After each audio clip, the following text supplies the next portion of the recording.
अमीर ससुराल में गरीब काली देवरानी का कंबल। ओह, मेरी हालत तो खराब हो रही है, बहुत ठंड लग रही है, मुझसे काम भी नहीं हो रहा। इतने अमीर ससुराल में आने के बाद भी मुझे ये नौकर का काम करना पड़ रहा है।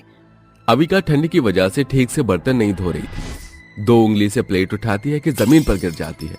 प्लेट के टूटने की आवाज से सास संध्या रसोई में आती है। व्हाट इज दिस बहू, इतनी महंगी प्लेट तोड़ दी तुमने। तो क्या हो गया माँ जी, आपको पता भी है कितनी ठंड हो रही है। मेरे हाथ से प्लेट छूट गई, मेरे हाथों की फिक्र ही नहीं आपको। इतना ही है तो अपने छोटे बेटे की शादी कराकर कोई गरीब बहू ला दीजिए जो नौकर की तरह काम करे। मुझसे नहीं होता अब। चल, तेरी ये इच्छा भी मैं पूरी कर देती हूँ, पर उससे पहले मुझे गर्मा गर्म चाय बनाकर पिला। जी माँ जी। उफ़ो, ये अमीर पुड़िया भी ना घर में चश्मा लगाए घूमती है। चाय भी अब मैं ही दूं बनाकर। सास संध्या ऑर्डर देकर हीटर के सामने अपने कमरे में टोपा लगाए बैठ जाती है। फिर बहू के साथ चाय की चुस्की भरती है।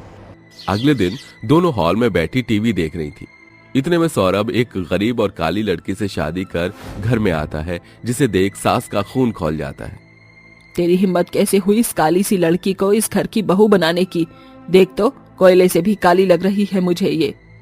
वही तो माँ जी, शक्ल की ना काम की, दुश्मन अनाज की लग रही है। माँ जी, हमारा तो प्लान चौपट हो गया, अब इस मनहूस की शक्ल देखनी पड़ेगी। माँ, भाभी ऐसा मत कहिए, ये जो भी है मेरी पत्नी है। मेरे अलावा इसके इस दुनिया में कोई भी नहीं है, इसलिए मैं चाहता हूँ आप दोनों इसे प्यार करें, अपना लीजिए, वरना आपका लाडला बेटा आपको छोड़कर चला जाएगा। देख रही है ना बहू, कैसे मुझे टॉर्चर कर रहा है। रहने दो इस ब्लैकबेरी के साथ घर में। संध्या को गरीब काली बहू का गृह प्रवेश करना पड़ता है। इसके बाद सब अपने अपने कमरे में चले जाते हैं। सौरभ जी, माँ जी मेरे कालेपन से बहुत खफा हैं। हम लोगों के साथ इतना क्यों बुरा होता है?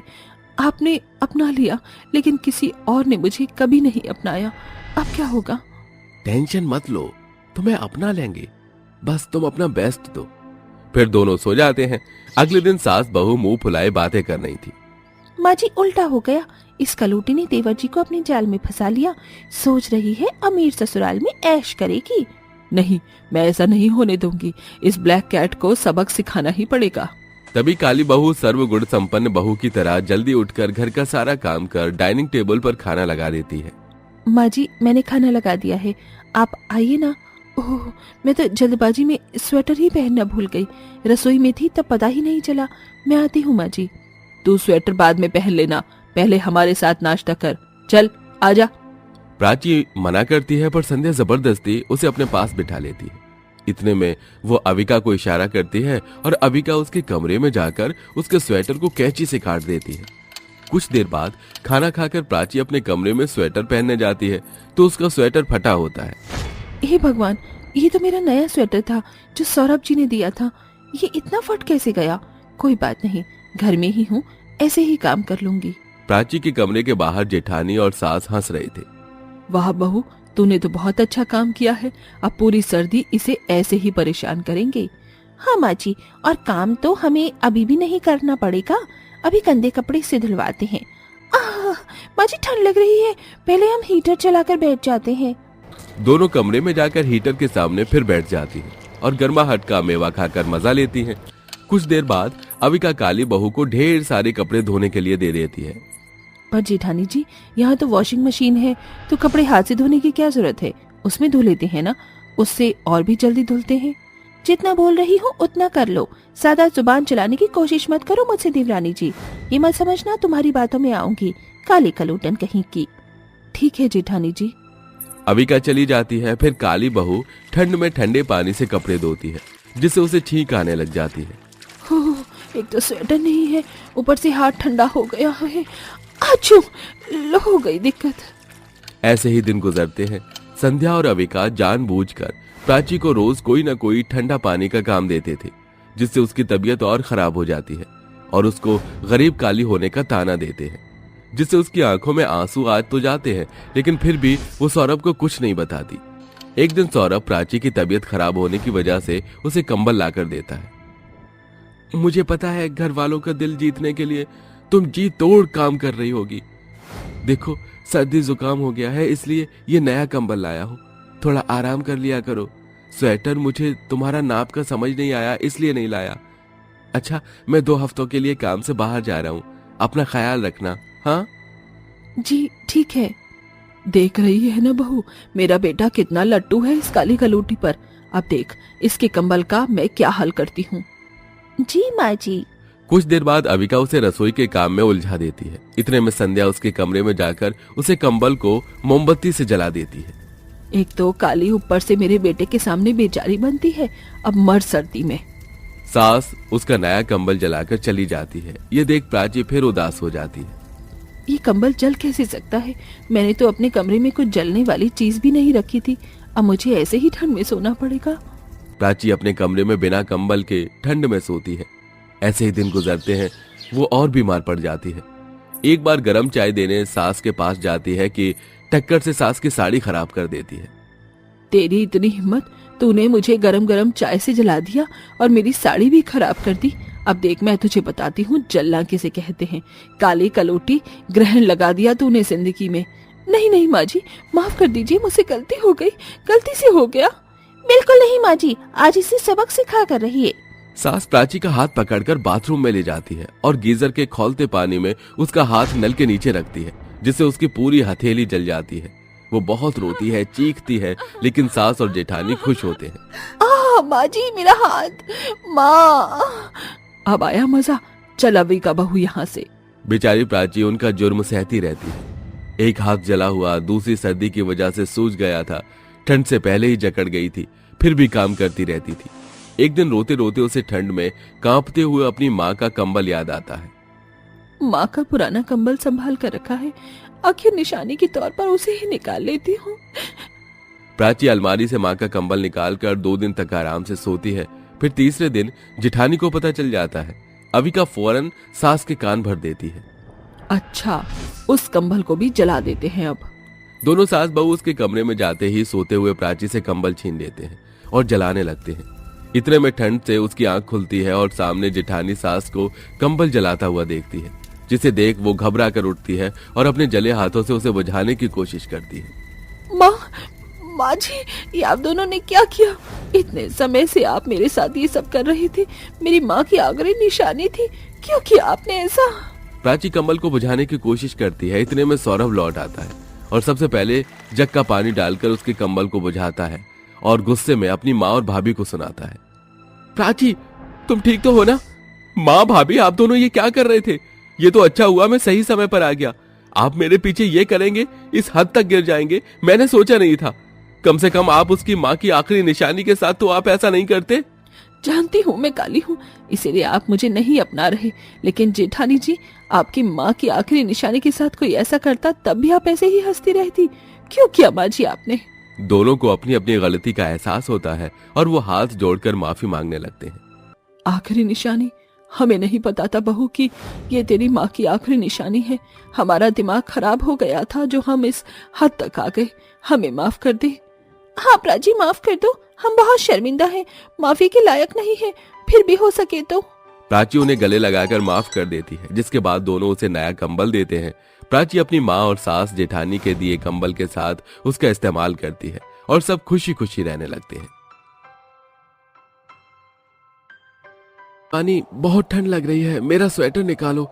तुम्हें पता है ना दिसंबर में इस बार कितनी ठंड पड़ रही है। जी मैंने कल ही निकाल लिए थे, आप ही पहन लीजिए। ओहो, ये तो फट रहा है। ऐसे में ठंड से कैसे बचाव होगा? एक तो मालिक भी पैसा देकर राजी नहीं है। हम दोनों भाइयों के पैसे मार रखे हैं उन्होंने। बड़ा जालिम है वो मालिक, आप दूसरा काम देख लीजिए। हाँ, बोला तो है भैया से, आज ही चलेंगे। वहीं अरुण भी चाय पीकर उगल देता है। छी, कैसी चाय बनाई है आनंदी तुमने? तुम ऐसी चाय तो कभी नहीं बनाती थी, क्या डाला है इसमें? जी घर में चीनी नहीं है तो मैंने गुड़ की चाय बनाई है, इसलिए अजीब लग रहा होगा। आप तो जानते हैं घर का राशन खत्म है और आपको पैसे नहीं मिलने वाले अभी। क्या बताऊं, मेरा मालिक है ही ऐसा, पता नहीं क्यों पैसे नहीं दे रहा। मैंने और विकास ने बहुत बोल कर देख लिया, लेकिन आज हम दूसरी नौकरी की तलाश में जा रहे हैं। घर में जो खाने के लाले पड़े हुए हैं वो दिक्कत खत्म हो जाएगी। जी ऐसा ही होना चाहिए, और आज पैसे मिल जाए तो माँ जी पापा जी के लिए दवाई भी ले आना, उनके घुटने में बहुत दर्द है, कंबल और स्वेटर भी नहीं है। देखता हूँ। दोनों पति काम की तलाश के लिए ठंड में घर से निकल जाते हैं। वहीं ये बात सास ससुर सुनकर परेशान हो जाते हैं। उनकी थोड़ी तबीयत खराब थी। देख रहे हो आप, हमारे बहू बेटे हमारी कितनी चिंता कर रहे हैं और परेशान भी हैं। हम कोई काम करें जिससे उनको पैसे लाकर दे सकें। इतनी सर्दी में हमारी हालत खराब है, काम कैसे करेंगे? तभी उनकी बात उनकी बेटी सलोनी सुन लेती है। नहीं माँ पिताजी, आपको काम करने की जरूरत नहीं है, मैं हूं ना, मैं काम करूंगी। पर बेटा तू देख रही है ना, दोनों बहू को कितनी दिक्कत हो रही है खाना पीना बनाने में, और तेरे दोनों भाई भी परेशान हैं, फटे हुए स्वेटर पहन रहे हैं। हाँ पिताजी, पर मैं कोई काम देख लूंगी। वैसे भी मैं ही बोझ हूँ भैया पर, शादी का भार है उन पर। नहीं बेटा, ऐसे मत बोल, तू तो इस घर की बेटी है। हाँ माँ, पर पराई हूँ, मुझे भी ठंड लग रही है। माँ पिताजी, बाहर थोड़ी थोड़ी धूप आ गई है, बैठ जाइए। हम इतने अमीर कहाँ हैं कि अच्छी वाली रजाई हो या हीटर हो। हम गरीबों की जिंदगी में यही लिखा है। माँ जी, पापा जी, आप सब नाश्ता कर लीजिए। आज गुड़ वाली चाय और रोटी बनाई है नमक लगाकर, खाकर देखिए, बहुत अच्छा लगेगा आप सबको। हाँ दीदी, मम्मी जी, पापा जी, हमें कैसे कैसे दिन देखने पड़ रहे हैं। जिसके बाद सब बड़ी मुश्किल से सुबह का चाय नाश्ता चाय के साथ रोटी खाकर करते हैं। घर के दोनों बेटे काम की तलाश में गए थे कि बर्फीले कोहरे की वजह से उन्हें आमने सामने की चलती गाड़ियां दिखाई नहीं देती और एक ट्रक वाला उन्हें मारकर चला जाता है, जिसमें विकास तो अपाहिज हो जाता है, लेकिन अरुण वहीं अपना दम तोड़ देता है। आसपास के लोग उन्हें अस्पताल ले जाते हैं। पुलिस वाले उनके घर को इत्तला करते हैं। इस हादसे से घर वालों को बहुत जोर का झटका लगता है। आनंदी तो अपनी सुध बुध खो ही बैठी थी। तभी उसकी तबीयत खराब होती है और डॉक्टर बताता है कि वो मां बनने वाली है। कुछ दिन जैसे तैसे गुजरते हैं। आनंदी बिल्कुल ठीक से खा नहीं पा रही थी। फिर व्हीलचेयर पर विकास और उसकी पत्नी शिवानी आती हैं। भाभी, मैं जानता हूँ हमने भैया को हमेशा के लिए खो दिया है, लेकिन आप उनके प्यार की निशानी का तो ख्याल रखिए। अब आपके साथ एक जान जुड़ी है। हाँ दीदी, थोड़ा खाना खा लीजिए। भैया की खातिर खा लीजिए भाभी। चले गए तुम्हारे भैया, मुझे छोड़कर चले गए। क्यों भगवान, अपने एक हाथ से मुझे खुशी देकर दूसरे हाथ से गम दे दिया। बेटा, जो होना था हो गया, अब तुझे ख्याल रखना होगा। फिर आंखों में आंसू लिए घर के सभी लोग बारी बारी से आनंदी को खाना खिलाते हैं, उसका ख्याल रखते हैं। लेकिन घर में पैसों की दिक्कत बहुत ज्यादा हो रही थी। कुछ हफ्तों में घर का धीरे धीरे अनाज भी खत्म हो जाता है। ना पैसे थे। ऐसे में दोनों बहुएं बाहर जाकर घर का काम करने को कहती हैं। मान जाइए पापा जी, हमें काम करने दीजिए। पर बेटा, तू जानती है ना, बहुत ठंड है और तू गर्भवती है, हम नहीं करवा सकते तुझसे काम। पापा जी, मैं तो समझ रही हूँ, लेकिन दीदी मान नहीं रही है। आप चिंता मत कीजिए, मैं उनके साथ हूँ। घर वाले मान जाते हैं। दोनों बहू ठंडी हवा में फटीचर शॉल लेकर काम ढूंढने की तलाश में जाती हैं और 2-3 दिन तक ऐसे ही करती हैं, लेकिन उन्हें कोई काम नहीं मिलता। मजबूरन पेट के लिए दोनों भीख मांगती हैं। भगवान के नाम पर कोई पैसे दे दो, 2 दिन से कुछ खाना नहीं खाया है। शिवानी, तुझे ठंड लग रही है, तू बहुत कांप रही है, तू घर चली जा, मैं हूँ। नहीं दीदी, आपको छोड़कर नहीं जाऊंगी। फिर कुछ लोग तरस खाकर उन्हें फल और पैसे दे देते हैं, जिसे लेकर वो घर आते हैं और उस दिन सबके पेट में थोड़ा थोड़ा अन्न जाता है। भाभी, ये आप दोनों ने अपनी क्या दशा बना ली। एक तो ठंड, ऊपर से आप भीख मांग रही हैं। हमारे दिन ऐसे आ गए हैं, आप कब तक ठंड में दोनों भीख मांगेंगी। नंद जी, काम नहीं मिल रहा तो क्या कर सकते हैं। बहू, अगर हमें कोई काम नहीं मिल रहा है तो हम अपना कुछ काम कर लेते हैं। आइडिया। माँ, यहाँ शाम को दोपहर से रात तक मोमोज वालों की दुकान बहुत चलती है और मुझे आता भी है बनाने। हम मोमोज बनाकर बेचेंगे, लेकिन पैसे कहाँ से आएंगे। पैसों का इंतजाम मैं भैया से कर लेती हूँ, बाद में लौटा देंगे। ठीक है, ये सही रहेगा। पर भाभी, मैं भी आपके साथ दूंगी, आप अकेली नहीं हो। ठीक है।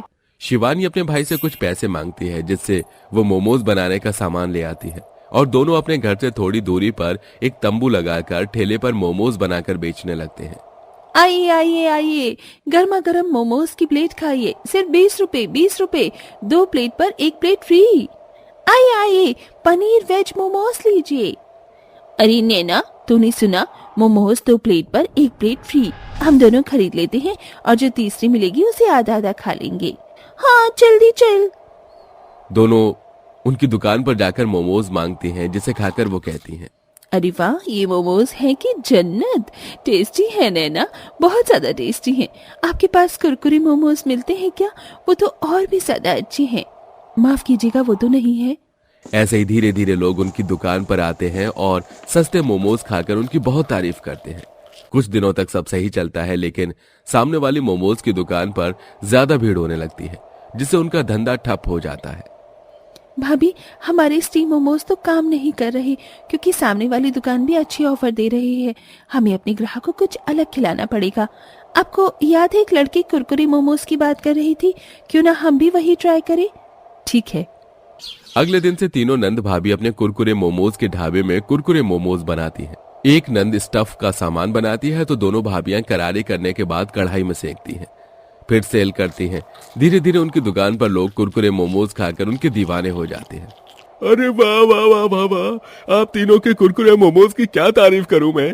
एक तो ऐसे मोमोज कुरकुरे वाले कहीं भी नहीं मिलते, और इतनी अलग अलग मेयोनीज और चटनी है कि मजा आ जाता है। आप मेरे को ना 2 प्लेट पैक करके दे दीजिए। हमारे मोमोज आपको पसंद है, उसके लिए आपको बहुत बहुत शुक्रिया। ये लीजिए आपके कुरकुरे मोमोज। ओह, बहुत सर्दी लग रही है। जरा दीदी, गर्मा गर्म कुरकुरे मोमोज की प्लेट लगा दो। सर्दी में खाने का अलग ही मजा है। आपको ठंड नहीं लग रही? बहन, हम गरीब लोगों की बहुत मजबूरी है। पेट पालने के लिए ठंड सहनी पड़ती है। ऐसा मत कहिए, आप जैसे लोगों को भी हक है ठंड से बचाव करने का, खुश रहने का। इतनी ठंड में आप लोग कुरकुरे मोमोज बनाकर बेच रहे हैं। आप मेरे लिए 100 प्लेट कुरकुरे मोमोज की प्लेट पैक कर दीजिए, मैं गरीबों में बंटवा दूंगी। और ये लीजिए 5000 आपकी मेहनत के। अब आप अपने लिए स्वेटर शॉल ले आना। धन्यवाद, आप बहुत अच्छी हैं। इस तरह वो औरत उनके कुरकुरे मोमोज लेकर गरीब लोगों में बांट देती है, जिससे वो भी ठंड में गरम गरम चीज खाते हैं और नंद भाभी को भी कुछ पैसे मिल जाते हैं, जिससे वो घर परिवार में सबके लिए स्वेटर, शॉल, कंबल खरीद कर ले आते हैं। बढ़ती सर्दी के कारण धीरे धीरे उनके कुरकुरे मोमोज का ढाबा मशहूर हो जाता है, जिससे उनके घर की सारी स्थिति बेहतर हो जाती है और वो एक तंबू के ढाबे को हटाकर मजबूत रेस्टोरेंट बना लेते हैं, जिसमें काफी लोग बैठकर खाया करते थे और वो होम डिलीवरी भी किया करते थे। कुछ दिन में आनंदी भी एक प्यारे से बेटे को जन्म देती है। ऐसे ही एक दिन दोनों भाभी नंद से बातें करती हैं। दीदी, आज ये सब जो हासिल हुआ है आपकी मेहनत लगन की वजह से हुआ है, उसके लिए बहुत शुक्रिया। आइडिया भी आपका था। तो क्या हुआ, आइडिया दिया था, लेकिन दिल से उस काम को आप दोनों ने किया। इस मेहनत पर सबका हक है। इस तरह नंद भाभी मिलकर पूरे परिवार को गरीबी से बाहर ले आते हैं। अब उन पर 2 कुरकुरे मोमोज के रेस्टोरेंट थे, जिसे नंद भाभी मिलकर खुशी खुशी संभालती थी।